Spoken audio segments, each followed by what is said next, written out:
మనందరికీ అనుగ్రహించినటువంటి దేవాది దేవుని హమ్మింగ్ వస్తుంది. సురేష్ ఎలా సౌండ్ తగ్గించాను. దేవాది దేవుని బట్టి నేను దేవుని స్తుతిస్తూ ఉన్నాను. అలాగే నన్ను ప్రేమతో ఆహ్వానించిన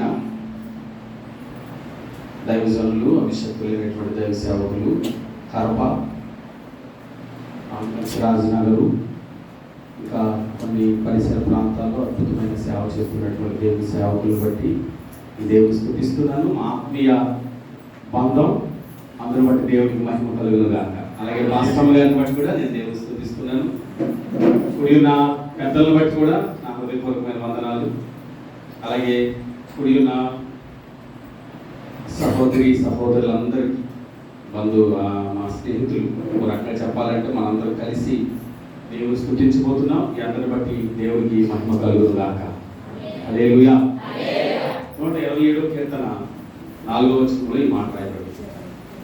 127వ కీర్తన 4వ వచనం. యవన కాలమందు పుట్టిన కుమారులు బలవంతుని చేతిలోని బాణములు వంటి వారు. చాలండి. హల్లెలూయా, హల్లెలూయా. జ్ఞాని అయిన సొలొమోను రాస్తున్నటువంటి కీర్తనలో ఒకరు ఎప్పుడు పుట్టాలి అని రాయబడి ఉందనంటే, మనకు 2 జన్మలు ఉన్నాయి భూమి మీద ఉండగానే. మొదటి జన్మ తల్లి గర్భంలోంచి పుట్టిన జన్మ. హల్లెలూయా. రెండవ జన్మ క్రీస్తులో పుట్టిన జన్మ, క్రీస్తులో పుట్టినరోజు. మనకి డేట్ ఆఫ్ బర్త్ ప్రకారంగా ఒక పుట్టినరోజు, క్రీస్తులో జన్మించిన రోజు. తల్లి గర్భంలో జన్మించడం వలన మనం ఏమైనా సాధిస్తామో లేదో తెలియదు, కానీ యవన కాలమందు పుట్టిన కుమారులు, యవన కాలమందు మనం మరలా పుట్టాలట. ఆమేన్, హల్లెలూయా. యవన కాలమందు పుట్టిన వారు ఎలా ఉంటారంటే బలవంతుని చేతిలో బాణముల వలె ఉంటారు. ఎవరు ఈ బలవంతుడు అని అంటే యేసు క్రీస్తు. దేవునికి స్తోత్రం. ఆయన గురించి యెషయా గ్రంథంలో రాయబడింది, యాలయనగా మనకు శిశువు పుట్టెను, మనకు కుమారుడు అనుగ్రహించబడును, ఆశ్చర్యకరుడు, ఆలోచనకర్త, నిత్యుడగు తండ్రి, బలవంతుడైన దేవుడు. చెప్పండి, ఎవరైనా మన యేసు క్రీస్తు ఎవరు అని అంటే ఆయన బలవంతుడైన దేవుడు. యవన కాలంలో మనం పుట్టగలిగితే, ఆమేన్, హల్లెలూయా. యవన కాలంలో మనం పుట్టగలిగితే మనము బలవంతుడైన చేతిలో బాణముల వలె ఉంటాం. బలవంతుడు బాణాన్ని ఉపయోగిస్తే ఆ బాణము వారు ఎక్కి పెట్టినటువంటి ఆ గురికి, టార్గెట్కి చేరుకుంటుంది. బలహీనుడి చేతిలో మన బాణము ఉందనుకోండి, గురి పెడతారు కానీ ఆ బాణం మధ్యలోనే పడిపోతుంది. ఈ దినాల్లో చాలా మంది యవనస్తులు వారు 10th అయిన తర్వాత ఆలోచించినటువంటి ఆలోచనలు, వాళ్ళ టార్గెట్స్, వాళ్ళ గోల్స్ మధ్యలో ఆగిపోవడానికి ప్రధాన కారణం ఏంటి తెలుసా?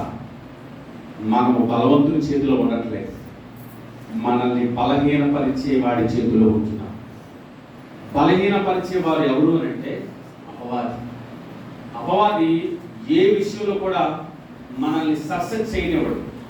ఒకవేళ చదువు మనకు ఇంట్రెస్ట్గా ఉంటుంటే ఆ చదువు నుంచి మనల్ని తప్పుదో పట్టించడానికి, మనము గమ్యానికి చేర్చుకోవడం వాడికి ఇష్టం లేక మనల్ని ఏదో రకంగా కిందకి లాగే ప్రయత్నం చేస్తూ ఉంటాడు. What ever it may be.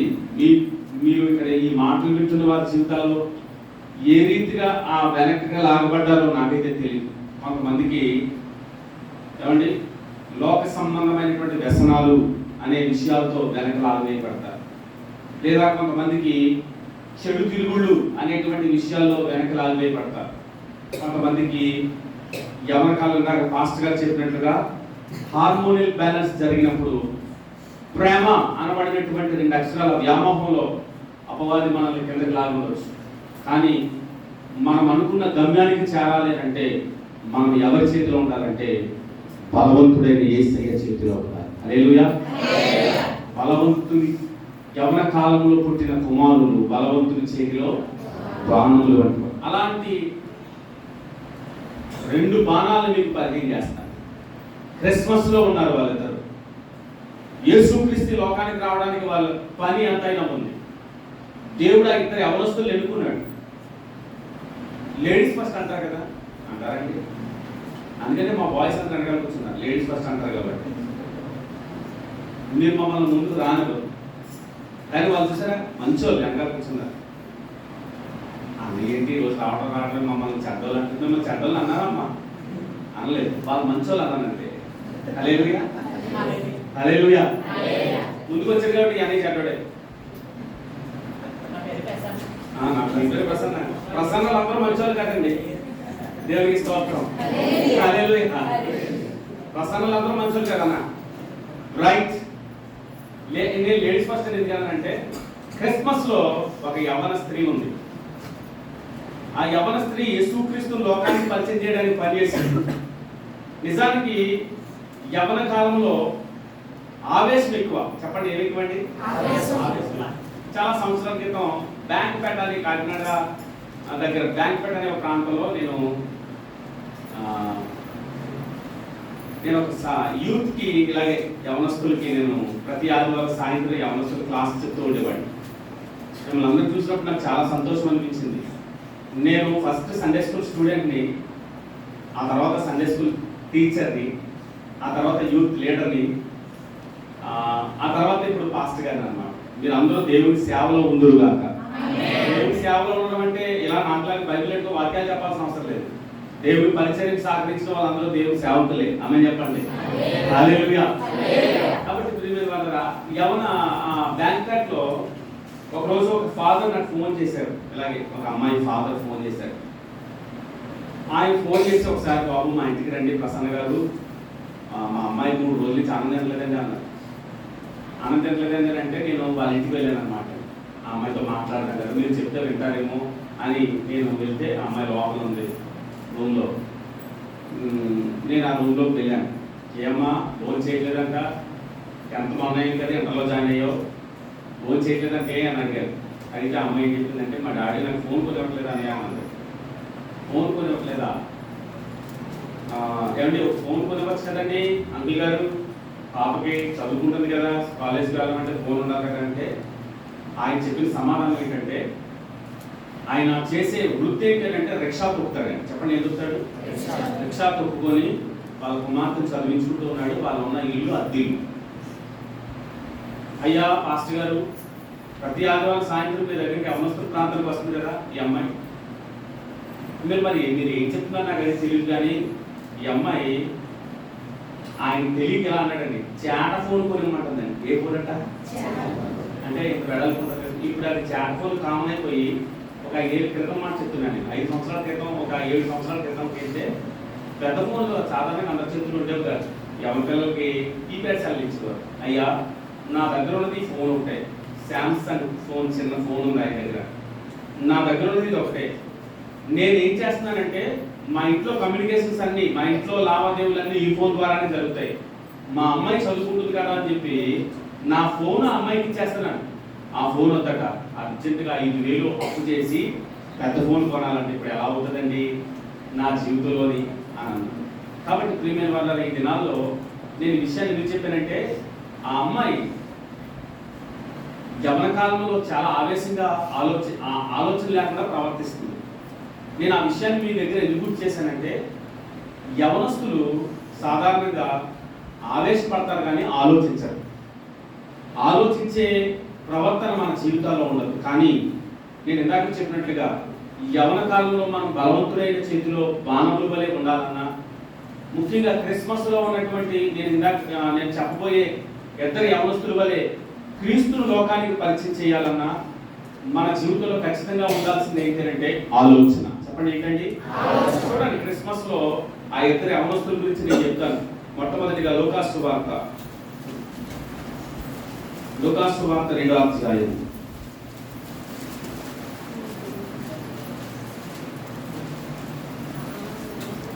మొదటి అధ్యాయం లూకాసు సువార్త 26వ వచనం. 6వ నెలలో ఊరిలో యోసేపు అనే ఒక పురుషునికి ప్రధానము చేయబడిన కన్యక యొద్దకు దేవుని చేత పంపబడెను. ఆ కన్య పేరు మరియా. సరే, ఎవరివే? మరి కంటే ముందు పేరున్నారు. ఎవరండి? దేవుని స్తోత్రం. హల్లెలూయా. యేసు క్రీస్తుని లోకానికి చూపించే యవనస్తులు. ఈరోజు ఈ మాట మీ చేతుల్లో ఎంతమంది చేతుల్లో బైబిల్ ఉంది? ఒకసారి చూపించండి. ఇలా రైజ్ యువర్ బైబిల్. ఫోన్లో బైబిల్ అంటే ఎంతమంది ఉంది?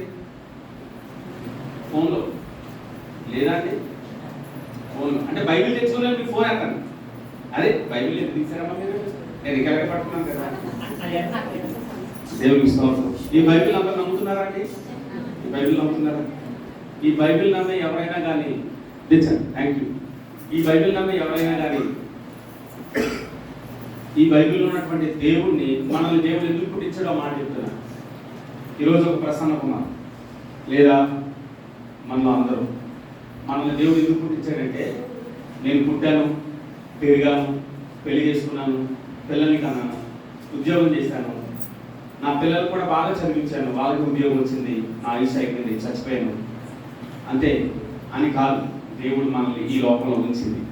యవనస్తులు జాగ్రత్తగా ఉండండి. మనల్ని అందరినీ దేవుడు ఎందుకు వచ్చాడు తెలుసా? ఎందుకంటే దేవుడికి ఒక చిత్తం ఉంది మన పట్ల, దేవుడికి ఒక ఉద్దేశం ఉంది మన పట్ల. మన పట్ల దేవుడికి ఉద్దేశం ఏంటంటే, మనల్ని చూసిన వాళ్ళు లోకంలో యేసు క్రీస్తును చూడాలి. ఆమేన్. హల్లెలూయా. మన వలన కొంతమంది అయినా మార్పు చెందాలి, మన వలన కొంతమంది అయినా దేవుని మందిరానికి రావాలి. రామగంజ్ రాజనగర్లో ఉన్నటువంటి యవనస్తుల గురించి నేను చెప్తున్నాను. ఈ మందిరం ఇలా ఉండడానికి వీల్లేదు. ఈ మందిరం అంతా ఇప్పుడు ఎలాగైతే యవనస్తులతో నిండిపోయిందో అలా ప్రియమైన వాళ్ళరా ఇంకా పూర్తిగా మనందరము అనేక మంది యవన బిడ్డలకు ఆశీర్వాదకరంగా, దీవెనకరంగా, నూతన ఆత్మలను మనము దేవుని మందిరానికి నడిపించే వారముగా మార్చబడదు గాక. అది దేవుని ఉద్దేశం, దేవుని పని. దేవుని స్తోత్రం. ఆ పని మన ద్వారా జరగడానికి మొట్టమొదటిగా చెల్లులైన వారికి నేను చెప్తున్నాను. ఈ మాట చెల్లులైన వారికి చెప్తున్నాను. ఆమె ఆ కన్యక పేరు మరియా. ఇక్కడ ఎంతమంది మరియలు ఉన్నారో నాకు తెలియదు. ఒకసారి అందరూ మరియా అనుకోండి. ఒకవేళ మరి మీ పేరు ముందు ఈ ట్యాగ్ లైన్, ఏ ట్యాగ్ లైన్? కన్యక. ఇంగ్లీష్లో చెప్పమంటారా? వర్జిన్. ఆమేన్. నేను ఎందుకు ఓపెన్గా చెప్తానంటే 99% యవనస్తున్నారు కాబట్టి 99. మిగిలిన పెద్దోళ్ళ విషయంలో నాకు సంబంధం లేదు ఈరోజు. అందుకే నేను ఓపెన్గా మాట్లాడుతున్నాను. యేసు క్రీస్తును లోకానికి చూపించేవారు కన్య మరియ వలె. ఆమేన్. హల్లెలూయా. ఎవరు ఈమె? క్యారఫాటస్ ఏంటి? ఈమె ఎవరు? ఆ దినాల్లో వందల వేల మంది స్త్రీలు పెళ్లి చేసుకుంటూ ఉన్నారంటండి. పెళ్లి చేసుకుంటే దేనికి తెలుసా? యేసుక్రీస్తు నాకు గర్భంలో పుట్టాలి, యేసుక్రీస్తు నాకు. కానీ ఈమె ద్వారా యేసుక్రీస్తు లోకానికి రావటానికి గల కారణము, ఈమెలో యేసుక్రీస్తు చూసింది ఏం తెలుసా? కన్యాత్వం. ఆమేన్. హల్లెలూయా. కన్యక అనే మాట గురించి నేను చెప్తాను. యథార్థత అనండి ఒకసారి. యథార్థత. మనలో ఉన్న యథార్థత మనల్ని లోకానికి క్రీస్తుని చూపించే వారిగా మారుస్తారు. ఆమేన్. హల్లెలూయా. హల్లెలూయా. అక్కడ ఆమె ఏం చేస్తుంది అని అంటే, చూడండి, ఆ కన్యక పేరు మరియా. ఆ దూత లోపలికి వచ్చి, దయాప్రాప్తురాలా, నీకు శుభము, ప్రభువు నీకు తోడై ఉన్నాడని చెప్పాను. హల్లెలూయా. హల్లెలూయా.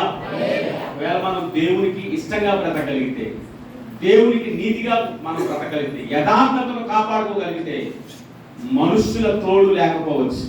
ఆమేన్. కాలేజెస్లో, స్కూల్స్లో ఎందుకంటే ఈ దినాల్లో ఏమండి కొంచెం 7th 8th దాటిందంటే చాలు మొదలైపోతుంది. ఏంటది? మీరే చెప్పాలి. హల్లెలూయా. స్కూల్స్లో, కాలేజెస్లో ఫ్రెండ్స్ అంటారు, మనం ఇంతలా ఖచ్చితంగా ఉంటే మనకి ఎవరు తోడు ఫ్రెండ్స్ ఉండరు. మరియ కన్యక, మరియతో గాబ్రియేలు దేవుడు చెప్పే మాట ఏం తెలుసా? నీకు దేవుడు తోడై ఉన్నాడు. నేను అంటాను ప్రియమైన వాళ్ళారా, పరిశుద్ధంగా బ్రతికినప్పుడు, నీతిగా బ్రతికినప్పుడు, యథార్థంగా బ్రతికినప్పుడు మనుషులు మనల్ని విడిచిపెట్టి వెళ్ళిపోవచ్చు, మనుషులు మనల్ని విడవచ్చు, మనుషులు తోడు మనకు లేకపోవచ్చు, దేవుడు మనకు తోడై ఉంటాడు. ఆమె చెప్పండి. ఆయన ఎవరు అని అంటే ఇమ్మానుయేలు, దేవుడు మనకు తోడుగా ఉన్నవాడు. ప్రియమైన వాళ్ళారా, యేసుక్రీస్తు నమ్ముకున్న తర్వాత, మందిరానికి వెళ్ళిన తర్వాత, నేను యథార్థంగా బ్రతకాలి, నీతిగా బ్రతకాలి అని సేవకులు చెప్పినప్పుడు, సేవకులు మాట విని నేను పరిశుద్ధంగా పవిత్రంగా ఉండాలి అనుకుంటే ఈ మనుషులు ఎవరితో నేను సహవాసం చేయలేకపోతున్నానండి. మనుషులు ఎవరు నన్ను పట్టించుకోవట్లేదండి, నన్ను వేరేగా చూస్తున్నారండి. దేవునికి మందిరానికి వెళ్తున్నానని చెప్పి నేను పరిశుద్ధంగా బ్రతికితే, నా వేషధారణ, నా యొక్క అలంకరణ మాదిరికరంగా బ్రతికితే అందరూ నన్ను వ్యంగ్యంగా వేరే చూపిస్తారండి. మనుషులు అందరూ మనల్ని విడిచిపెట్టచ్చు, మన యేసయ్య మనల్ని విడిచిపెట్టడండి. దేవునికి స్తోత్రం. హల్లెలూయా. శద్రకు, మేషకు, అబేద్నెగో అనేటువంటి ముగ్గురు యవనస్తులు దేవుని పక్షంగా నిలబడినప్పుడు ప్రాణం మీదకి, వారి మీదకి ఏమంటే ప్రాణాన్ని తీసేయాల్సిన పరిస్థితి వారికి వచ్చినా, అగ్నిగుండంలోనికి నడిచి వెళ్లాల్సిన పరిస్థితి వచ్చినా వారి యథార్థతను విడిచిపెట్టుకోలేదు. వారి యథార్థత వారిని కాపాడింది. ఆమేన్. హల్లెలూయా. హల్లెలూయా. మనం పరిశుద్ధంగా బ్రతికితే, నీతిగా బ్రతికితే మనకు దేవుడు తోడుగా ఉంటాడు. దేవునికి స్తోత్రం చేద్దామా? చదవండి 29వ వచనం. ఆ మాటకు బహుగా తొందరపడి అని ఆలోచించుకొనుచుండగా. చాలా ఈ మాట గురించే నేను చెప్పాలనుకుంటున్నాను. ఎవరి యవ్వన పెట్టేమే, ఎవరిమే యవ్వన పెట్టండి, కన్యక, ఆల్మోస్ట్ 16 ఆ రోజుల్లో 16 అన్నమాట, యవ్వన బిడ్డ. కానీ యవనస్తులు బలవంతుల చేతిలో బాణముల వలె ఉండాలి అని అంటే మన జీవితంలో ఆవేశము కంటే ఆలోచన ఉండాలి. నేను అంటాను ప్రియమైన వాళ్ళరా, యథార్థంగా బ్రతికేవారు, పరిశుద్ధంగా బ్రతికేవారు మొట్టమొదటిగా దేవుని సహాయాన్ని పొందుకుంటారు. చెప్పండి, ఎవరి సహాయాన్ని? దేవుని సహాయం. దేవుడు తోడుగా ఉంటాడు. రెండోదిగా వాళ్ళు ఆలోచిస్తారు. ఏం చేస్తారండి? ఆలోచిస్తారు. ఆ కృప దేవుడు మనకి దయచేయను గాక. మూడోదిగా ఏం జరుగుతుందో దీన్ని మాట చెప్పి ముందుగా చూడండి. 34 వచనం. అందుకు మరియా, నేను పురుషుని ఎరగని దాననే ఇది ఎలాగూ జరుగునని దూతతో అనగా, దూత పరిశుద్ధాత్మని మీదికి వచ్చును. ఆమేన్. హల్లెలూయా. పరిశుద్ధాత్మను పొందుకుంటారు. చెప్పండి, ఏం చేస్తారు? అంటే మనలో ఉన్న యథార్థత, మనలో ఉన్న నీతి, మనలో ఉన్నటువంటి పరిశుద్ధత మొట్టమొదటిగా దేవుని సహాయాన్ని మన మీదకి తీసుకుని వస్తుంది. దేవుడు మనల్ని విడిచిపెట్టడు. ఆమె చెప్పండి అందరూ. మనుషులు విడిచినా దేవుడు విడివాడు. రెండోదిగా ప్రియమైన వాళ్ళరా, అక్కడ రాయబడింది, వారు ఎలాంటి పరిస్థితుల్లో కూడా తొందరపడరు. ఆమేన్. హల్లెలూయా. తల్లిదండ్రులు పిల్లల కోసం చెప్తుంటారు. మా పాస్టర్ గారితో ఎక్కువ మంది ఏం తెలుసా, మా అమ్మాయి అస్సలు ఆ మాట వింటుందండి, ఏదైనా అనేసరికి వెంటనే తొందరపడి నిర్ణయాలు తీసుకుంటుంది. ఈ దినాల్లో మీకు తెలియదు, పేరెంట్స్ కష్టం తెలియదు. మీకు చెప్పంటారా? సేవకులతో చెప్పుకుంటారు. ఏమో తెలుసా, ఏమండి గట్టిగా తిట్టడానికి మాకు అధికారం ధైర్యం సరిపోవట్లేదండి. ఒకవేళ వాళ్ళు ఎక్కువగా ఫోన్ కనెక్ట్ అయిపోయారని ఏమైనా అందామనుకుంటే ఏదైనా చేసుకుంటారేమో అనేటువంటి భయం. ఎవరికి? తల్లిదండ్రులు. ఎందుకు ఆ ఫ్రెండ్స్ తో తిరుగుతున్నామని అంటే ఆ ఫ్రెండ్స్ తో కలిసి ఎక్కడికైనా పారిపోతారేమో అనేటువంటి భయము. పిల్లల్ని చూసి తల్లిదండ్రులకు ధైర్యం లేని దినాల్లో మనం ఉన్నాం. ధైర్యం లేని తల్లిదండ్రులు. ఒక టీనేజ్ ఎప్పటి నుంచి ప్రారంభించబడతారండి? 13 టీనేజ్ ప్రారంభించబడినప్పటి నుంచి తల్లిదండ్రులకు భయం అండి. అప్పటి వరకు ఏదో వెడిదేపాలండి, కానీ అప్పటి నుంచి భయం. నేను అంటే ఇక్కడ ఉన్న వాళ్ళందరి గురించి ఒక మాట చెప్పాలి. ఈ మాటలు విన్న తర్వాత మన తల్లిదండ్రులకి మన మీద భయం ఉండకుందురుగా. మనం వాళ్ళకి ధైర్యంగా ఉండాలండి. మనం వాళ్ళకి ఎలా ఉండాలి? నా కూతురు ఉందండి, నా కూతురు ఉంది ఇంటి దగ్గర, నేను ఎక్కడికి వెళ్ళి వచ్చినా పర్వాలేదండి, నా కూతురు చూసుకుంటాను.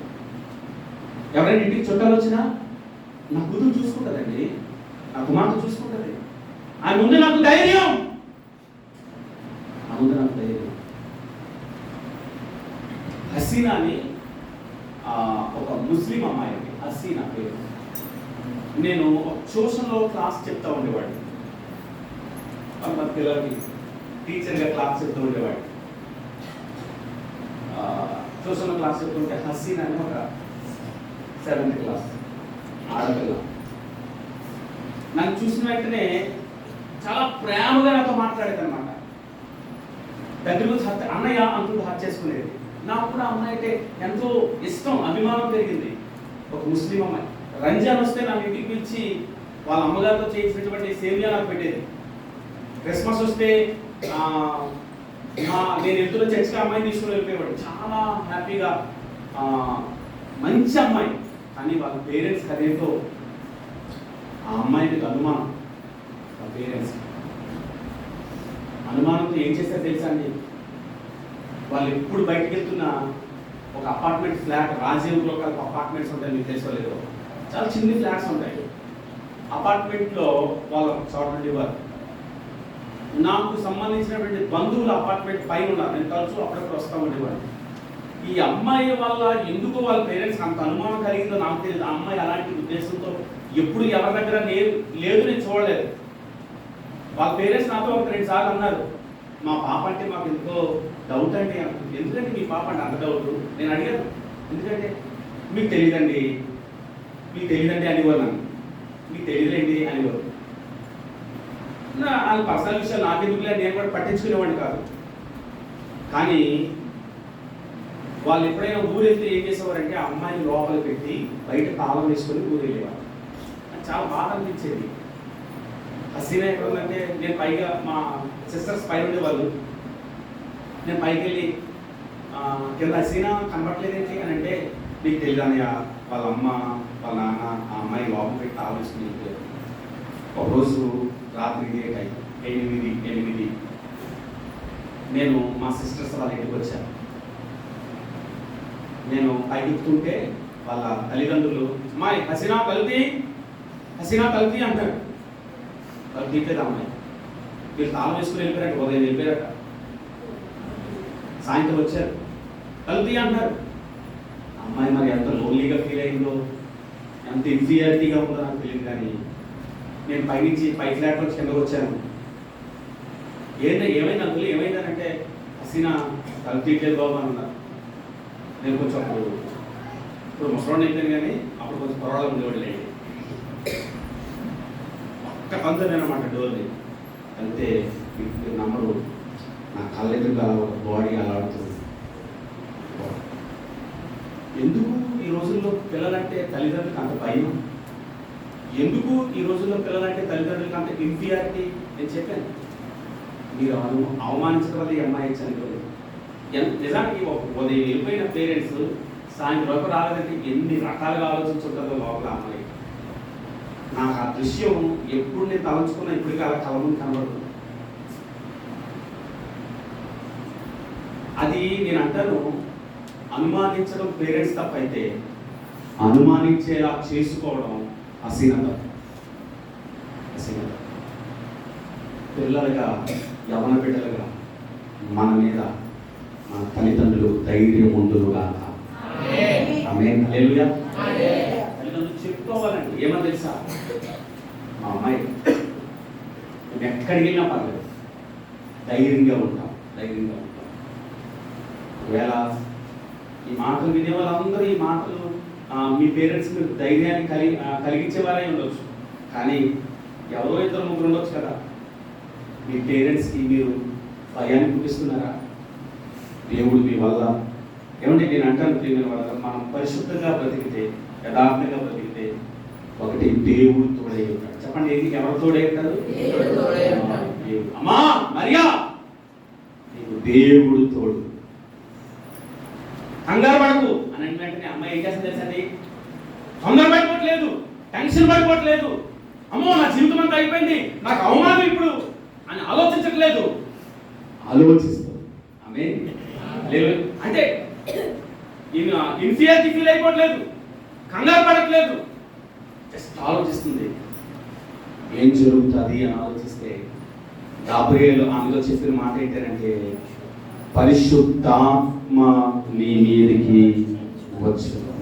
హల్లెలూయా, హల్లెలూయా. పరిశుద్ధంగా బ్రతికే వాళ్ళు దేవుని సహాయాన్ని పొందుకుంటారు. పరిశుద్ధంగా బ్రతికే వారు ఆలోచిస్తారు. పరిశుద్ధంగా బ్రతికే వారు ఏమండి యవన కాలములో మనము ఆత్మను పొందుకుంటాం. ఆమేన్, హల్లెలూయా. దేవుని ఆత్మ చేత మనము నింపబడతామండి. చాలా మంది ప్రార్థన చేస్తారులాగా, ప్రభువా నీ ఆత్మతో నన్ను నింపు. మనలో యథార్థత లేకుండా, పరిశుద్ధత లేకుండా దేవుని ఆత్మ మన మీదకి రాదు. ఆమేన్, హల్లెలూయా, హల్లెలూయా. దేవుని ఆత్మతో నింపబడే కృప ఈ యవన బిడ్డలందరికీ దేవుడు దయచేయను గాక. చూడండి ఇంకో మాట, ఏదో వచ్చిన పరిశుద్ధాత్మ నీ మీదకి వచ్చును, సర్వోన్నతుని శక్తి నిన్ను కమ్ముకొనును కనుక పుట్టబోవు శిశువు పరిశుద్ధుడై దేవుని కుమారుడు అనబడును. దేవునికి స్తోత్రం, హల్లెలూయా. రాయబడింది సర్వోన్నతుని శక్తి నీకు తోడుగా ఉంటుంది. సర్వోన్నతుని శక్తి చేత మనం నింపబడతాము. మించి ఐదో మాట, ప్రియమైన వాళ్ళరా, మనము యేసుక్రీస్తుని లోకానికి చూపించే వారం అవుతాం. ఇప్పటి వరకు నేను చెప్పిన 5 విషయాలు ఆడపిల్లలకండి, మమ్మల్ని తెలిసినే ఈరోజు అన్నయ్య అనుకోకండి, మీ దగ్గరకు వస్తారు, కంగారు పడకండి. హల్లెలూయా, హల్లెలూయా. మనం యథార్థంగా బ్రతికితే మొట్టమొదటిగా చెప్పండి దేవుడు తోడై, రెండోదిగా మనం ఆలోచించే వారంగా ఉంటాం, మూడోదిగా దేవుని ఆత్మను పొందుకుంటాం, నాలుగోదిగా శక్తి పొందుకుంటాం, ఐదోదిగా క్రీస్తును చూపిస్తాం. ఆమేన్, హల్లెలూయా. క్రీస్తును లోకానికి తీసుకుని వస్తాం. మరీ తీసుకుని వచ్చిందా లేదా? వచ్చిందండి. ఆమె అన్ని కడుపులో తీసుకుని వచ్చేసింది.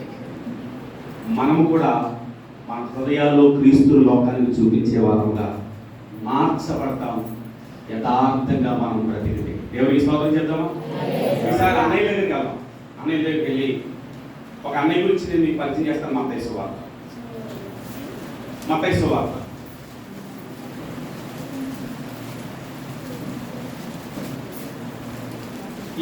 ఈ అన్నయ్య గురించి పరిచయం చేసిన తర్వాత కంబైన్డ్ గా ఒక వాక్యం చెప్తే నేను ముందు చేస్తాను. ఇంకా వాక్యంలోకి వెళ్ళాలండి, తెలుసా మీకు?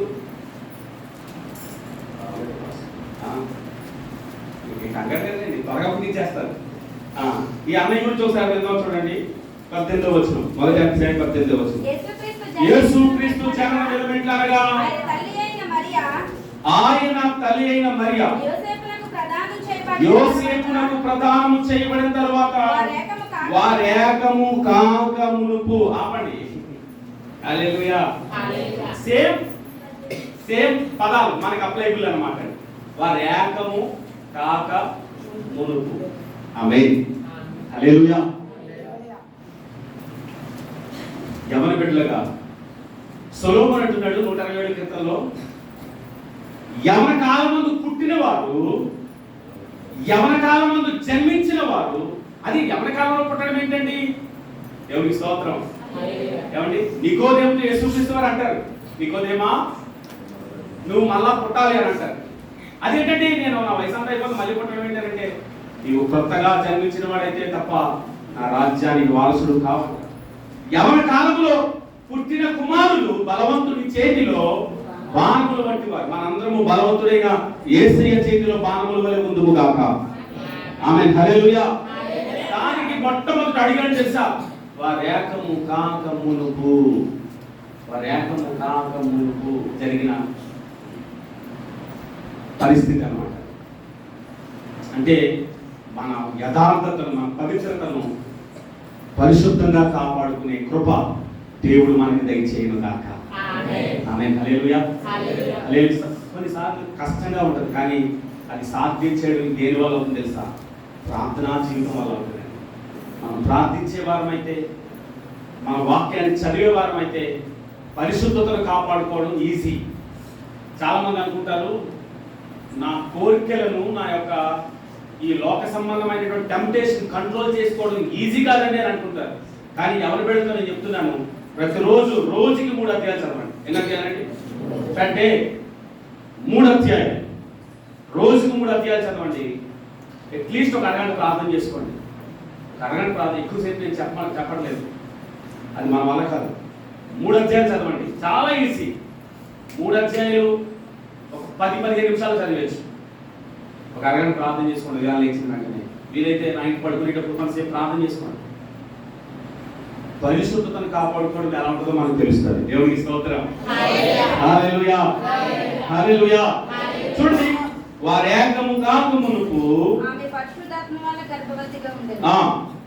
ఆమె భర్త అయిన యోసేపు నీతిమంతుడై ఉండి. దేవునికి స్తోత్రం.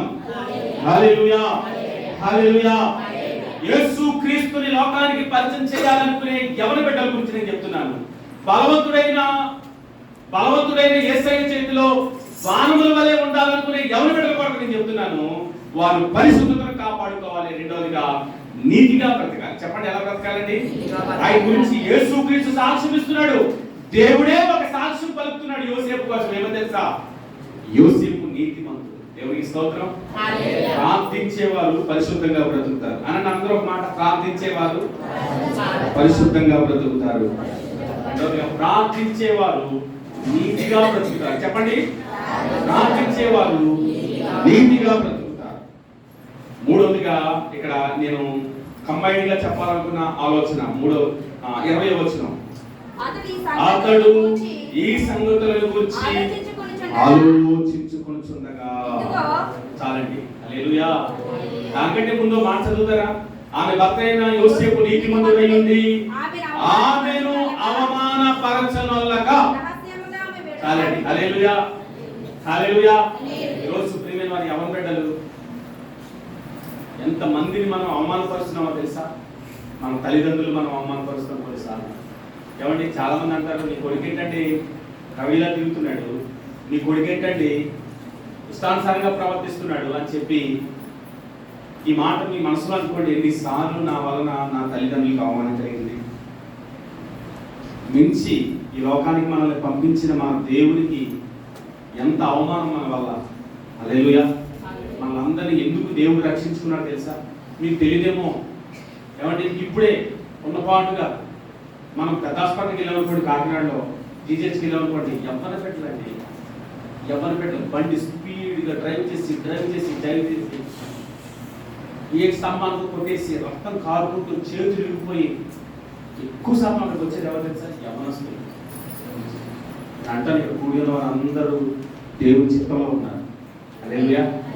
దేవుడు మనల్ని అందరినీ ప్రేమించాడు. చెప్పండి, ఏం చేశాడు? దేవుడు మనల్ని ప్రేమించాడు. అందుకని మనం దేవుడి మందిరంలో కూర్చొని ఒక అన్నయ్య వాక్యం చెప్తుంటే వినడానికి దేవుడు మనకి సహాయం చేశాడు.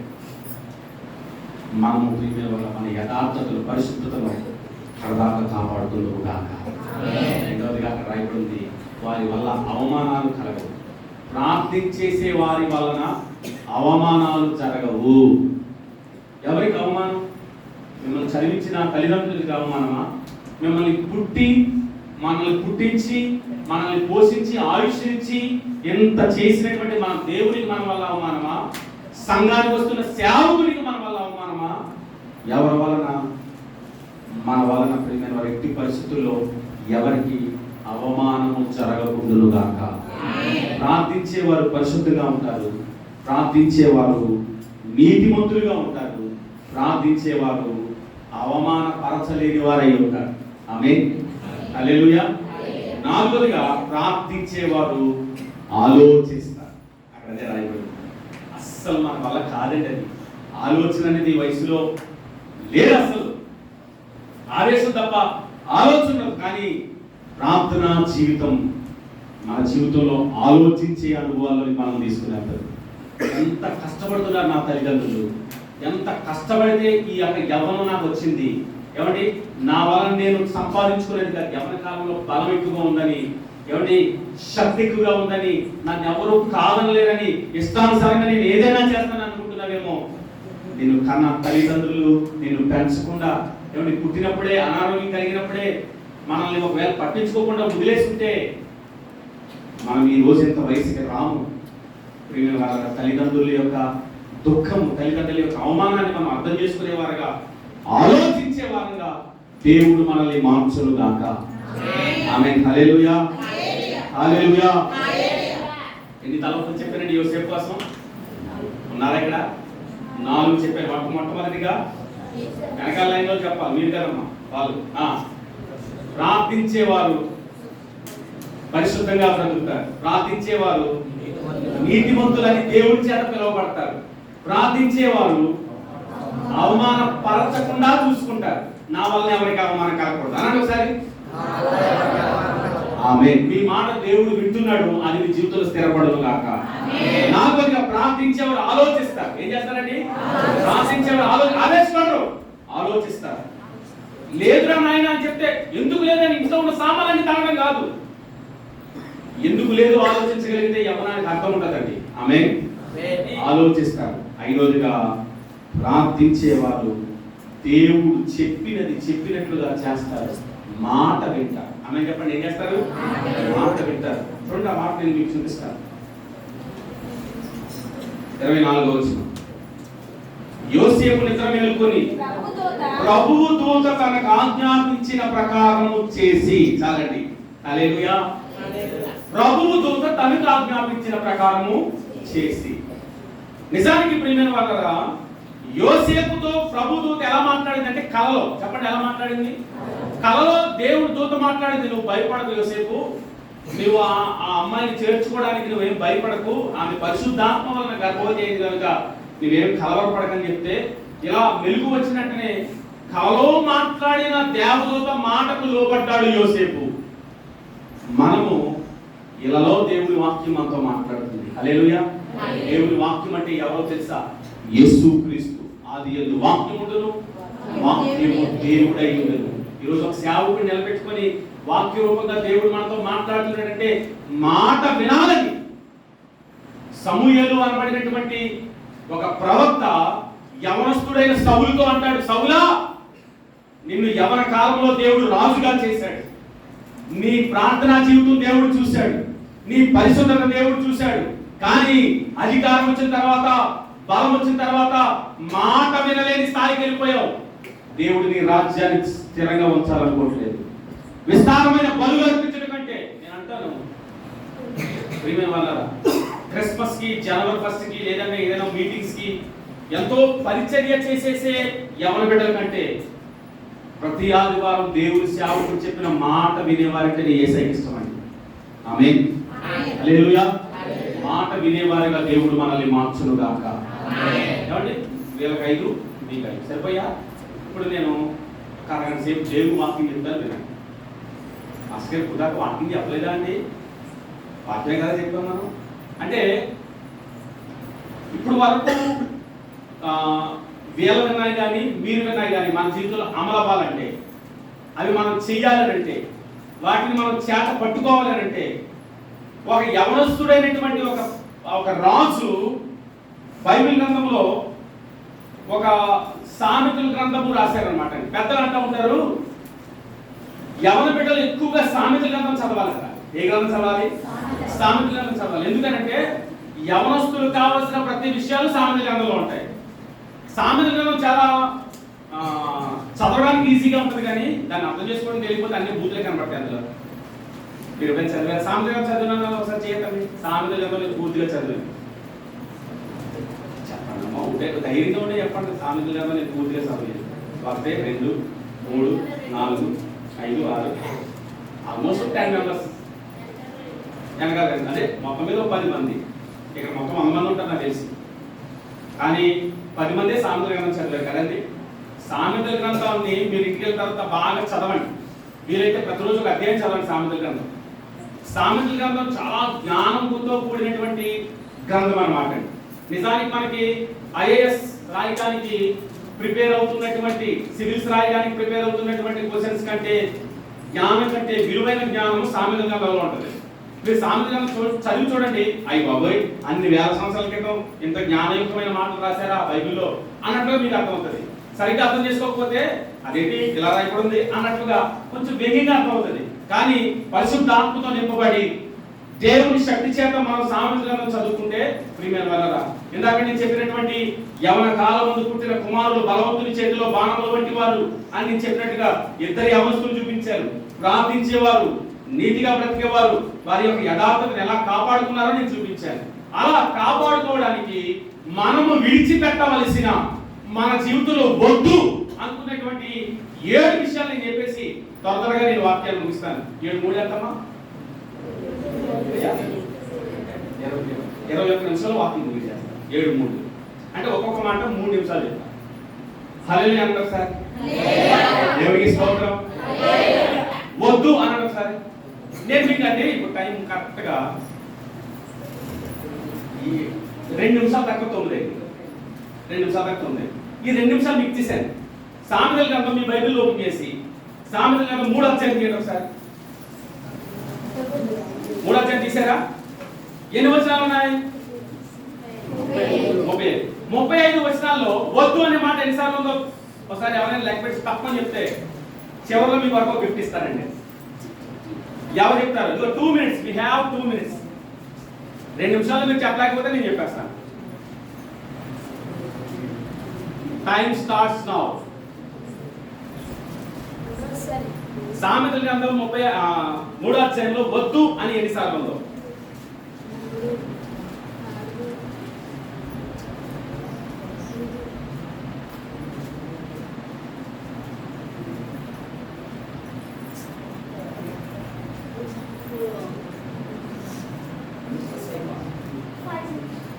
అమ్మా ఆ చెల్లి 5 ఇంకా లెక్క టైం ఉంది. 8 times. వైట్ షర్ట్ తమ్ముడు లేకు పైకి లేకు ఇలా ముందుకు రండి సార్. రోజు బైబిల్ చదువుకుంటారు ఇంట్లో. దేవుడిని దీవించదు కానీ 8 times ఉంది. నిజమే, చెప్పడం పట్టలేదు సార్.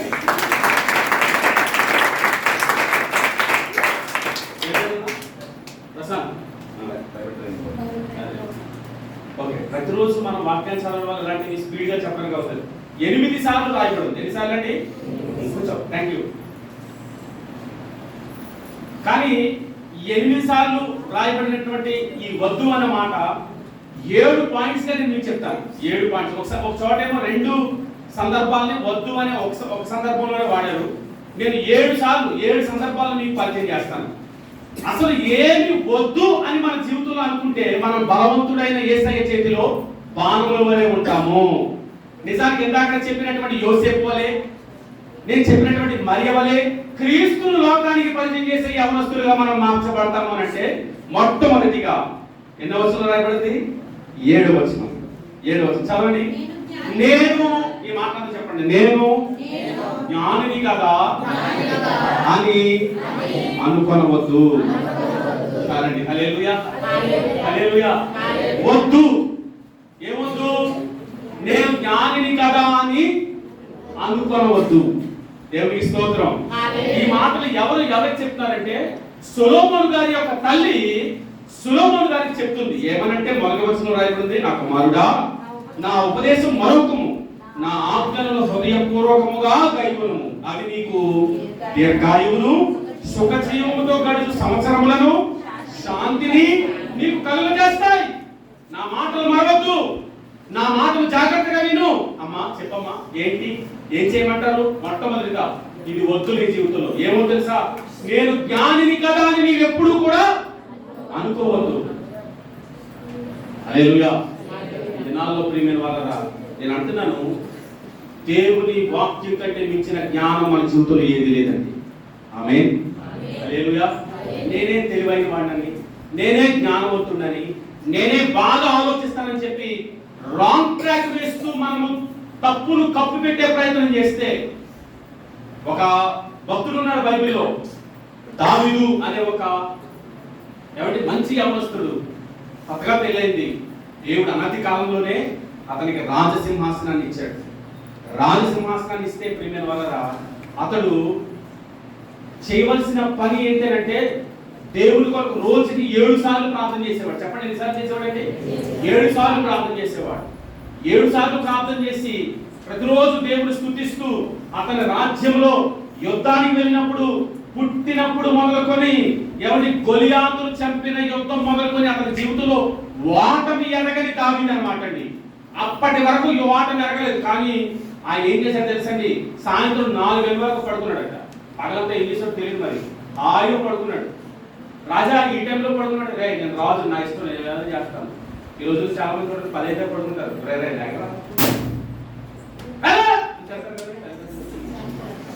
అతను రాజు, ఎవడేం చేయలేడు. ఇంకా నేను రాజు, నేను పడుకుంటా, నా ఇష్టం అంటాడు. మొత్తం 4 గంటలు వేసాడంట. 4 గంటలు వేసి సాయంత్రం 4 గంటలకండి 4 గంటలు వేసి అటు ఇటు తిరుగుతున్నాడు మెద్ది మీద. అంటే మెద్ది మీద అంటే బాల్కనీలో, మన వాస్తవం అటు తిరుగుతున్నాడు. బాల్కనీ అవతల ఒక చిన్న దడి పెట్టుకొని బెత్షెబా అనే ఒక అమ్మాయి స్నానం చేస్తుంది. బెత్షెబా అనే ఒక అమ్మాయి స్నానం చేస్తుంది. నిజానికి ఆవిడ అమ్మాయి కాదు, వేరొకరి భార్య. హల్లెలూయా. స్నానం చేస్తే పొరపాటుగా రాజుగారి కళ్ళు ఆమె మీద పడ్డాయి. వెంటనే అనుకోవాలి, నేను రోజుకి 7 సార్లు ప్రార్థన చేసేవాడు, నేను భక్తి కలిగేవాడు, నేను ప్రార్థన చేస్తే దెయ్యాలు పోయాయి, నేను ప్రార్థన చేస్తే సౌలు దురాత్మ పారిపోయింది, నా వల్ల ఎన్నో విజయాలు దేవుడు ఇచ్చాడు, దేవుడే నాకు రాజ సింహాసనాన్ని ఇచ్చాడు అనుకోవాలి. అనుకొని తలదిప్పుకొని తన పనిలో తాను చేసుకోవాలి. కానీ నేను అంటాను ప్రియమైన వారు, ఒకసారి మన కంట్లో పడింది పాపం కాదండి. సినిమా రోడ్లో వెళ్తారు, కాకినాడ సినిమా రోడ్లో తెస్తారని మీకు బండి వేసుకుని వెళ్తారు. సినిమా రోడ్లు అన్నీ వాల్ పోస్టర్లే. ఏ వాల్ పోస్టర్లో చెప్పండి? సినిమా రోడ్డు వారికి ఎందుకులేండి, మీ చేతిలోనే సినిమా రోడ్డు ఉంది అండి. ఇలా ఓపెన్ చేస్తాం, ఓపెన్ చేసిన ఫస్టే కనబడుతుంది మనకి ఒక లింకు. లోకం ఎంత కలములు తీసుకుని వస్తుందంటే అలా కనబడుతుంది. నేను చెప్పే మాట ఏంటంటే, లాక్ ఓపెన్ చేసినట్టుగా కనబడుతుంది, అది పాపం కాదు, దాన్ని కొనసాగించడం పాపం. హల్లెలూయా. రోడ్డు మీద ఇలా వెళ్తున్నప్పుడు కళ్ళ ముందు కనబడేది పాపం కాదు, అంటే మనకు పాపం జరగట్లేదు దానివల్ల. ఇలా చూసాను, అబ్బా నేను చూడకూడదు, వెళ్ళిపోవాలి అనుకుంటే పాపం కాదు. ఇలా చూసాను తిప్పుకొని ఏదో బాగుంది అని రా, మళ్ళీ 2వ సారి చూస్తాను. చూడండి, దావీదా ఎందుకు రా నువ్వు 2వ సారి చూస్తున్నావు? పని లేదా నీకు? నీ పని ఏంటి? ఓ పక్క నుంచి పాలెంలో యుద్ధం జరుగుతుంది, పాలెంలో భయంకరమైన యుద్ధం జరుగుతుందండి ఫిలిస్తీన్లతో యుద్ధం జరుగుతుంటే నువ్వు మెద్ది మీద ఉన్నావు, తప్పు కదా? 4 గంటల వరకు పడుకున్నావు, తప్పు కదా? పైపెచ్చు అమ్మాయికి వస్తావు, నువ్వు చూసి ఊరుకున్నాడా అండి? ఊరుకోకుండా ఆ అమ్మాయిని పిలిపించుకొని రాజు కదండి, మరి ఆ అమ్మాయితో పాపం చేసి ఆ పాపాన్ని కప్పుపుచ్చుకోవడానికి ఆ అమ్మాయి యొక్క భర్తను చంపించేశాడు రాజు. ఆ అమ్మాయి యొక్క భర్తను చంపించేశాడు. ఆ అమ్మాయి భర్తను చంపించేసి ఆ అమ్మాయిని సొంత భార్యగా చేసేసుకున్నాడు. బాగుంది కదా, అందంగా ఉంది కదా. రోజు దైవ సేవకుడు వచ్చాడు, నాతాను అనబడ్డ దైవ సేవకుడు. రాజా అంటే ఆ రోజుల్లో పాస్ట్ గారు వస్తే రాజులు కూడా కుర్చీల నుంచి పైలేసి వెళ్ళండి. నాతాను ప్రవక్త వచ్చినట్టే రాజుగారు దావీదు పైకేసి పాస్ట్ గారు అన్నారండి, బాగున్నారా, కూర్చోండి, టీ వద్దరా కాకపోతే మీకు కథ చెప్తాను వచ్చాను అన్నాడు దావీదు. దావీదా మీకు కథ చెప్తాను అని చెప్పాను. ఎవరు? నాతాను. కథ చెప్తారా? కథ చెప్పడానికి వచ్చారా? అవును, కథ చెప్పడానికి వచ్చాను, వింటావా లేదా? వింటాను, చెప్పండి అన్నాడు రాజుగారు. మన ప్రాంతంలో 2 ఇల్లులు ఉన్నాయి. ఒక ఇల్లేమో బాగా డబ్బున్న వాళ్ళ ఇల్లు, ఒక ఇల్లేమో చాలా పేదవాళ్ళ ఇల్లు. డబ్బున్న వాళ్ళ ఇంట్లో 100 గొర్రెలు ఉన్నాయి, పేదవాడి ఇంట్లో 1 గొర్రె ఉంది. 100 గొర్రెలు రోజు 100 జ్ఞాపకాలు తీసుకుని వెళ్తున్నా బాగానే ఉంది. కానీ ఆ ఒక్కగానొక్క పేదవాళ్ళ ఇంట్లో 1 గొర్రె ఉంది కదండి, ఆ గొర్రె జ్ఞాపకాన్ని కూడా తీసుకెళ్ళట్లేదు. వాళ్ళ పిల్లలకి ఏం పెడతారో ఆ గొర్రె కూడా అదే పెడుతున్నారు. చాలా ప్రేమగా ఆ గొర్రెతో పాటు కలిసి మీరు చూడండి, ఈ దినాల్లో మనం డాగిని ఎలా పెంచుకుంటారో ఇంట్లో అలా ఆ గొర్రెని ఇష్టంగా పెంచుకుంటున్నారు. కానీ 100 గొర్రెలు ఉన్న వాడి ఇంటికి చుట్టాలు వచ్చారు. చుట్టాలు వస్తే మటన్ పెట్టాలనుకున్నారు. మటన్ పెట్టాలనుకున్నప్పుడు 100 గొర్రెల నుంచి గొర్రె కోసేస్తే సరిపోలేదు, పర్వాలేదు, ఏ గొడవ లేదు. కానీ దౌర్జన్యంగా ఆ ఒక్క గొర్రె ఉన్నవాడి దగ్గర నుంచి గొర్రె లాగేసుకొని దాన్ని కోసేసి పోరుని పెడేశాడు రాజా. ఎంతవరకు న్యాయం రాజా మనకు రాజుగారు వెంటనే, ఎవరు? దావీదు గారు కూర్చుని పైన, నా రాజ్యంలో అలాంటి ఉన్నాడా, బండిలో తీసుకురా ఏ చెప్తాను అంటున్నాడు. ఎక్స్ప్రెషన్స్ ఉంది అప్పుడు పాస్టర్ గారు ఎవరో తెలుసండి, వాడు నువ్వే, వాడివి చాలా జ్ఞానంగా తప్పించుకున్నాను అనుకున్నావు దావీదు. ఎంత తెలివిగా ప్లాన్ చేసావు, పాపం చేయడానికి అది తెలివి, యథార్థతను కప్పిపుచ్చడానికి అది తెలివి, నిర్దోషిని చంపడానికి అది తెలివి. తెలివిగా తప్పు చేసావు. సొలొమోనుతో వాళ్ళ అమ్మది అంటుంది, ఆయన నేను జ్ఞానిని కదా అని నీవు మన జ్ఞానం ప్రదర్శించవలసింది తప్పును కప్పడానికి కాదండి. బైబిల్లో రాయబడి ఉంది, అతిక్రమము దాచిపెట్టేవాడు వర్ధిల్లడు, దాన్ని ఒప్పుకొని విడిచిపెట్టేవాడు కనికరముడు. ఈ రాత్రి దేవుని సేవకునిగా నేను చెప్తున్నాను, నా పాపాలన్నీ యేసయ్య పాదాల ముందు ఒప్పుకుందువు గాక. త్వరగా ముందుకు వెళ్తున్నాను. రెండవదిగా, నేను జ్ఞానిని కదా అని నీవు అనుకోవద్దు. సెకండ్ వర్క్ చదవండి. యెహోవాయందు భయభక్తులు కలిగి, అది కాదమ్మా, నా రెండవదిగా కుమారుడా, యెహోవా శిక్షను తృణీకరింపవద్దు. నా కుమారుడా, యెహోవా శిక్షను తృణీకరింపవద్దు, ఆయన గద్దింపుకు విసుగవద్దు. ఈ రెండు కంబైన్ పదాలు అన్నమాట. వద్దు అనే చోట 2 సార్లు ఉంది. ఇది రెండో మాట. ఏంటంటే వద్దు, నేను జ్ఞానిని కదా అని నీవు అనుకోవద్దు. రెండవదిగా, ఆయన శిక్షను తృణీకరించవద్దు, గద్దింపుకు విసుగవద్దు. ఈ యవన కాలంలో మనకు తరచుగా ఎదురయ్యే ప్రాబ్లం ఇది. నాన్నగారు ఏదో పని చెప్తా ఉంటారు, ఎప్పుడు చూసిన విసుగు. ఒరే నాయనా ప్రార్థన చేయండి అని పాస్టర్ గారు మాటమాడికి చెప్తుంటారు. విసుగు. అపవాది మనకి ఏం చేస్తారంటే, ఇలాంటివి ఏం చేస్తారు ఏమండి, గంట సేపు ఫోన్ పట్టుకుని కూర్చున్నా విసుగు వచ్చిందండి ఎవరికైనా ఈ మధ్యకాలంలో ఏదో గేమ్స్ వచ్చాయి, ఇష్టం వచ్చినట్టు గేమ్స్ ఆడేస్తారు పిల్లలు. ఏమండి దాన్ని చూసినప్పుడు విసుగు రాదు. ఒక్కసారి అది అలా చూస్తూ గేమ్ ఆడుతున్నట్టుగా అమ్మ చెప్తుంది, రే నాన్న పెరిగిపోయి తీసుకెళ్ళి చెల్లి తీసుకురామను అంటాడు. ఏమండి చెల్లి ఏమో హోంవర్క్ చేసుకుంటూ ఉంటుంది, అంచెలు కదండి హోంవర్క్, లేదంటే రిమోట్ పెట్టుకొని టీవీలో ఏదో చూస్తూ ఉంటాడు. ఏమండి చూడండి, ఆ టైంలో ఇరిటేషన్ వస్తుందమ్మా కదా. నాకే చెప్తారు, ఇప్పుడు చూస్తున్నాను. ఏమంటే అక్కడ రాయబడి ఉంది, మా నాన్నండి చాలా గట్టి కొట్టుకోడండి. ఒకరోజు మా నాన్న ఎంత గట్టి కొట్టుకోవడం నేను ఒక ఎగ్జాంపుల్ చెప్తున్నాను. మేము సముద్రం మీద చేపలు కాటికి వెళ్ళేవాళ్ళు. సముద్రం మీద మా తమ్ముడు హాలిడే అని మాతో పాటు చేపల కాటికి వచ్చాడు. వచ్చి పగలు ఉదయం సాధారణంగా 10 ఆ టైంలో సముద్రపు లోతు దాదాపుగా మీకు ఎగ్జాంపుల్గా చెప్పాలంటే ఒక 5 అంతస్తుల బిల్డింగ్ ఉంటుంది కదండి, అంత లోతు ఉంటుంది సముద్రపు లోతు. అక్కడ మేము వేటకి వెళ్ళిన ప్లేస్లో నీటిలో మేము వల వేసాం. పగలు మా నాన్న నావ అవరమున, ఇంజన్ లేని నామ, చక్క నామ అనమాట. అవరమున మా నాన్న పడుకున్నాడు. మా తమ్ముడు అన్నాడు, అన్నయ్య నాకు స్విమ్మింగ్ నేర్పించు అన్నాడు. వాడు సెలవు ఖరీదు వచ్చాడు వేటకి. నాకు అప్పుడు చదువులేదు అని చెప్పి, అన్నయ్య నాకు స్విమ్మింగ్ నేర్పించు అన్నాడు. ఎంత ఈజీ నేర్పించేస్తానని చెప్పి నేను ఆయన సముద్రంలో దిగి నేను కూడా దిగి వాడికి ఈత నేర్పిస్తున్నాను. ఈత నేర్పిస్తూ కొంచెం దూరంగా అలా ఈదుకుంటూ వెళ్తున్నాం. వాడికి కొంచెం థర్మాకోల్ షీట్ ఒకటి పెట్టి వాడికి ఈత నేర్పిస్తున్నాను, నేను మామూలుగా ఈదుతున్నాను. మా వల ఇలా 1 కిలోమీటర్ పొడుగ్గా వల వేసాం అనమాట, లైట్గా స్ట్రైట్ వేసాం. ఒక ఇంజన్ బోట్కి కింద నీటిలో ఒక ఫ్యాన్ ఉంటుంది అనమాట. ఫ్యాన్ తిరుగుతుంటే ఇంజన్ బోట్ వేస్తుంది. అప్పుడు మాకు ఇంజిన్ బోట్ లేదు. ఒక ఇంజిన్ బోట్ ఏం చేస్తుందంటే వల మీద నుంచి అలా వెళ్ళిపోతుంది. అలా వల మీద నుంచి వెళ్ళిపోవడం వల్ల ఏం జరుగుతుందంటే మా వల ఇంత పెద్ద హోల్ పడిపోతుంది అనమాట. ఆ హోల్ నేను రిపేర్ చేస్తే నాకు 1/2 గంట పని ఈజీగా రిపేర్ చేసేవచ్చు. కానీ అది కూడా ఎవరి నిర్లక్ష్యం వల్ల జరిగిందంటే నా నిర్లక్ష్యం. వీడు సముద్రంలో దిగి ఈదుతూ ఉండడం వల్ల బోట్కి సిగ్నల్ ఇవ్వక వాడు వల మీద నుంచి వెళ్ళిపోయాడు. కాబట్టి తప్పంతా మా పెద్దోడిది, అంటే నాదే అని చెప్పి మా నాన్న నన్ను పడుకోలేచి, ఆ ఇంజిన్ సౌండ్ని పడుకోలేచి, రే నిద్రలారండి అన్నాడు. మా తమ్ముడు నేను ఇరుకుంటూ నా దగ్గర వరకు వెళ్ళావు. మా తమ్ముడిని చేయబట్టి తాగేసుకున్నాడు. చిన్నపిల్లలు కదండి, వాడిని తాగేసి నన్ను లాక్కోట్లేదు.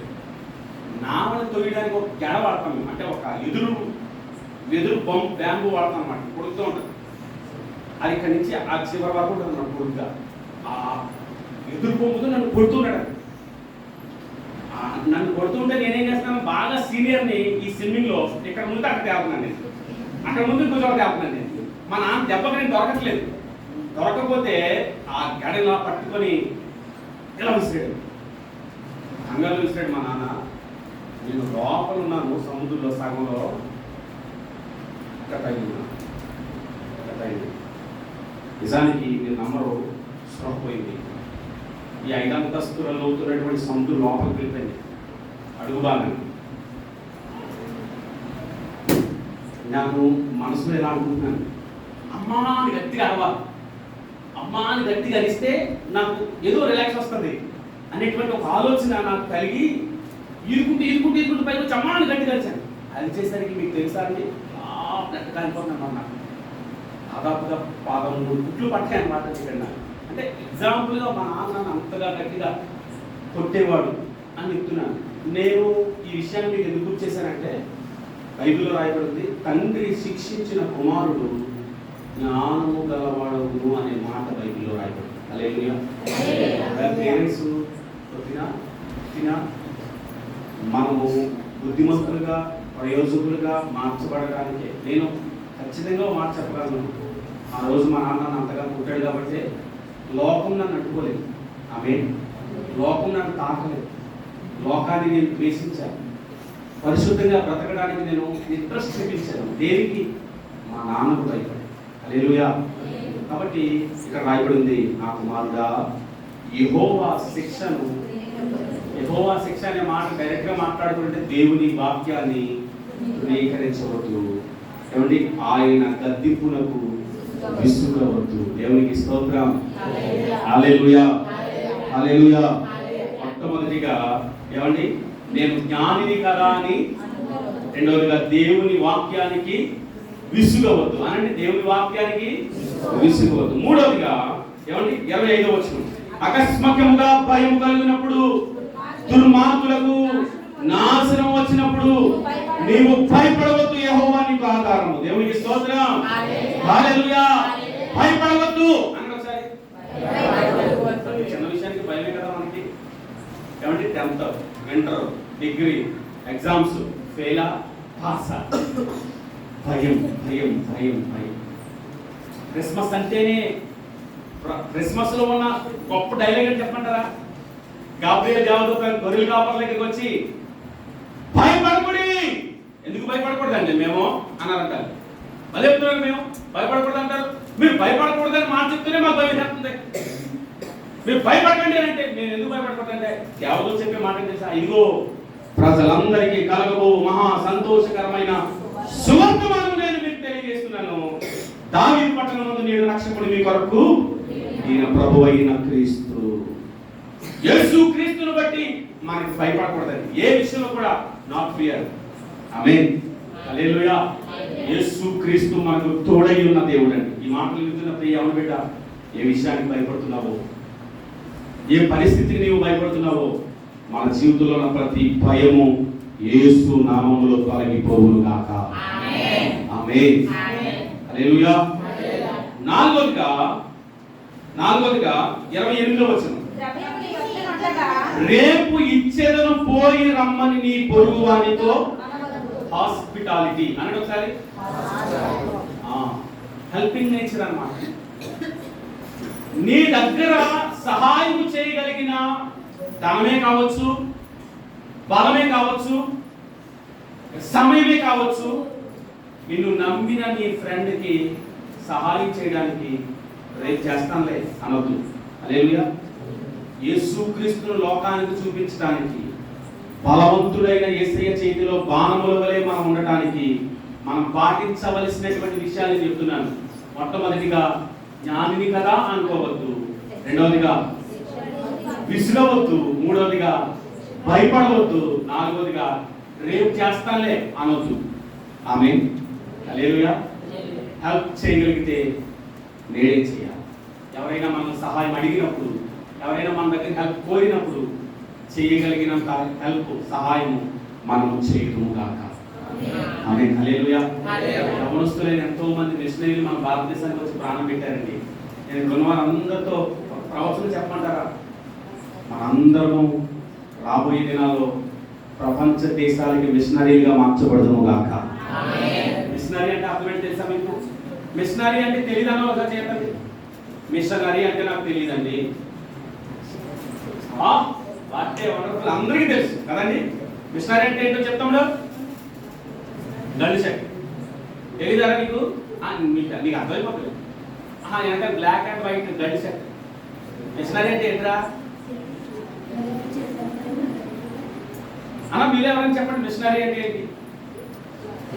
మరి తెలుసు అన్నట్టుగా ఎవరు స్పందించారు అంటే ఇది ఎలా ఉందంటే, వినండి, పెళ్లి చేసేటప్పుడు పాస్ గారు వెళ్తారండి, ఈ పెళ్లి మీలో ఎవరికైనా ఇష్టం లేకపోతే చెయ్యొద్దని అంటారు. ఎవరు చెయ్యొత్తారు? కానీ పెళ్లి అయిపోయిన తర్వాత చాలా మంది మాట్లాడతారు, నాకు ఇష్టం లేదు, నాకు ఇష్టం లేకుండా చేస్తారు అని చెప్పి వాళ్ళిద్దరి మధ్యలో గొడవ పెట్టడానికి చాలా మంది బయలుదేరుతారు. అలా ఉంది మీ సంగతి.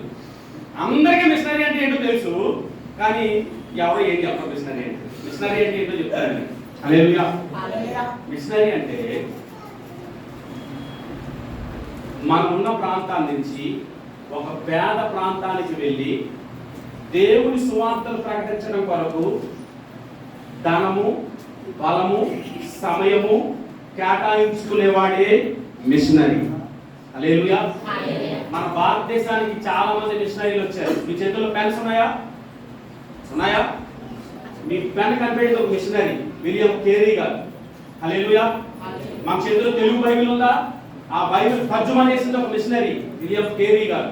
మనం ట్రైన్ మీద ప్రయాణం చేస్తామా? ఆ ప్రయాణాన్ని ట్రైన్ కనిపెట్టింది ఒక మిషనరీ. ఇంకా వచ్చింది తెలుసా?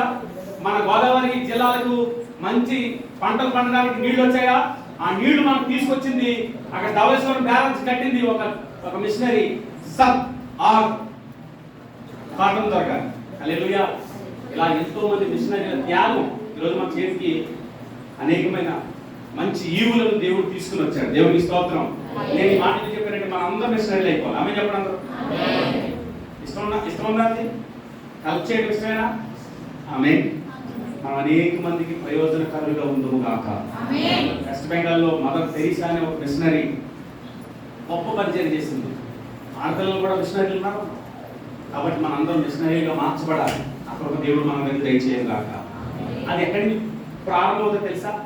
రేపు ఇచ్చేదను వెళ్ళిరా అనకూడదండి. ఆమేన్.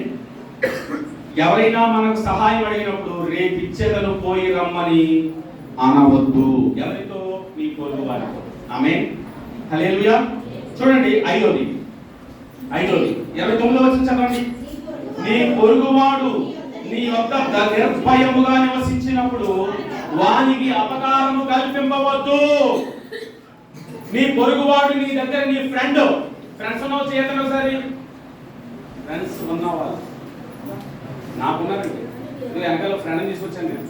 మా ఫ్రెండ్ అడు మంచి ఇయ్యట్లేదు. ఫ్రెండ్స్ లేదా ఉంటేనే అంటారు, లేకపోతే ఇచ్చేయండి. ఆల్మోస్ట్ ఫ్రెండ్స్ ఫ్రెండ్స్ అంటే ఏంటి? పర్సనల్స్ చెప్పుకుంటారు కదండి. ఇంట్లో చెప్పలేని విషయాలు కూడా చెప్తారా లేదా? ఆడపిల్లలు అయితే మరియు తల్లిదండ్రులతో చెప్పుకోలేని ప్రతి విషయాన్ని మన స్నేహితులతో, స్నేహితురాలతో చెప్పుకుంటారు కదండి.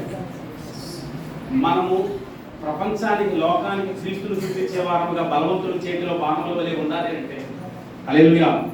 నీ పొరుగువాడు, నీ స్నేహితుడు, ఆమేన్, హల్లెలూయా, నీ యొక్క నిర్భయముగా నివసించినప్పుడు వానికి అపకారము, నమ్మక ద్రోహము చేయవద్దు. దేవునికి స్తోత్రం. నమ్మి మన దగ్గర పర్సనల్స్ అన్ని చెప్పినప్పుడు, నమ్మి మనతో స్నేహం చేసినప్పుడు వాడికి వెనకతల నుంచి ఏం తీయొద్దు? లోతు తీయొద్దు. ఆమేన్, హల్లెలూయా.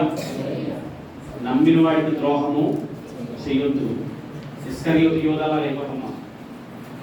కాబట్టి ప్రియమైన వాళ్ళ వద్దు, నమ్మక ద్రోహము చేయొద్దు. నేను త్వరగా ముగించేస్తున్నాను. 6వ 30వ వచనం. మీకు హాని చేయని వానితో నిర్నిమిత్తముగా జగడమాడవద్దు. వద్దు, నిర్నిమిత్తముగా జగడమాడవద్దు. నీ దగ్గర ఎవరైనా బలహీనుడు ఉన్నప్పుడు లోపుగా కనపడ్డాడు కదా అని వాడి మీద గొడవకెళ్ళవద్దు. నా మాట అర్థమైందండి? బలం ఉంది నాకు. ఏమంటే మనం సాధారణంగా యవన పిల్లలు మా కాకినాడలోనైతే స్థాన బలం ఉంటుందండి. ఏ బలం? స్థాన బలం. ఎవరైనా బండి గుర్తుకున్నారనుకోండి, ఒకటి పై చేయిపోతుంది. పై చేయిపోయి ఇష్టం వచ్చినట్టు మాట్లాడేస్తాడు. కానీ వీడు మౌనంగా ఉంటాడు. కానీ వీడికి వేరే చోట స్థాన బలం ఉంటుంది. అక్కడ వీడు మాట్లాడుకుంటాడు వస్తాడు మా ప్రాంతానికి వస్తాడు అక్కడ 10 మంది వేసుకు కాసుకోకుంటాడు. హల్లెలూయా. ఈ మాట ఎందుకు చెప్తానంటే, ఎవరైనా మన దగ్గర బలహీనులుగా కనబడినప్పుడు రోడ్డు మీద కానీ సమాజంలో కానీ ఎక్కడైనా కానీ బలహీనంగా ఉన్నారు కదా అని చెప్పి వారితో నిర్నిమిత్తముగా ఎలాగండి అంటే ఏ కారణం లేకుండా వారితో గొడవకు వెళ్ళొద్దు. హల్లెలూయా. ఎన్ని చెప్పుకున్నాం? 7 చెప్తామా? 31 వచనం. బలాత్కారం చేయువాని చూసి మత్సరపడకము, వాడు చేయు క్రియలను చూసి ఏమాత్రము చేయగోరవద్దు. వాడు చేయి క్రియలు ఏమాత్రం నీవు చేయగోరవద్దు. బలాత్కారం చేయువాడు ఎవడండి వీడు? అన్యాయంగా లాభం తినేసేవాడు, దౌర్జన్యం చేసేవాడు, నోరుతోనూ తన బలంతోనూ బ్రతికేవాడు. వాడు బాగుంటున్నాడు కదండి, వాడిని చూసి మత్సరపడదానికి కులుకోవద్దు. వాడే బాగున్నాడులేండి అనుకోవద్దు. ఇన్క్లూడింగ్ వాడు చేసినటువంటి ఆ దుర్మార్గపు క్రియలు, ఆ బల ప్రదర్శన కానీ లేదంటే ఆ నోటి ప్రదర్శన కానీ, వాడు చేయ క్రియలు నీవు ఏమాత్రము చేయగోరవద్దు. హల్లెలూయా. హల్లెలూయా. నేను వివరించడానికి సమయం లేదు కానీ ఒక్కొక్కటి ఒక్కొక్క అరగంట సేపు చెప్పొచ్చు అన్నమాట. మనము చేయకూడని 7 విషయాలు, వద్దు అనుకున్న 7 విషయాలు. ఇవి వద్దు అనుకుంటేనే సొలొమోను 127 కీర్తనలు ఇదే మాటలు రాసిన సొలొమోను 127 కీర్తనలు అంటాడు, బలవంతుని చేతిలో బాణములు వంటి వారు అవుతారు. ఆమేన్. హల్లెలూయా. ఏంటి వద్దు కరెక్ట్గా చెప్పండి ఒకసారి. 7 కూడా. 1, నేను జ్ఞానిని కదా అని అనుకునవద్దు. దేవుని వాక్యానికి విసుగవద్దు. 3, దేనికి భయపడవద్దు, పరిస్థితులకు నీవు భయపడవద్దు. 4, సహాయం చేయడానికి వెనకాడవద్దు. 5, నీ పొరుగువాడు నీ స్నేహితుడికి అపకారము చేయవద్దు. 6, నిర్నిమిత్తంగా గొడవకు వెళ్ళవద్దు. 7, బలంతో బ్రతికేవాడి పనులు చేయొద్దు. ఆమేన్. హల్లెలూయా. ఇవన్నీ ఇంటికి క్లియర్ గా చదువుకోండి. దేవుడు మీతో మాట్లాడును గాక. ఒక యవనస్తుడైన యోసేపు వలె, ఒక యవన బిడ్డ అయినటువంటి మరియా వలె మనం క్రీస్తును లోకానికి చూపించాలి అంటే 7 మనం విడిచిపెట్టాలి. ఈ 7లో నేను చెప్పినటువంటి 7 మాటల్లో ఎవరిలోనైనా ఏదైనా ఉంటే ఒకసారి అలా కళ్ళు మూసుకోండి. నేను ఎంతో చిన్న ప్రార్థన చేస్తాను. ఒక్కసారి ప్రభువా, నేను ఈ లోకానికి మిమ్మల్ని పరిచయం చేయాలి. ఈ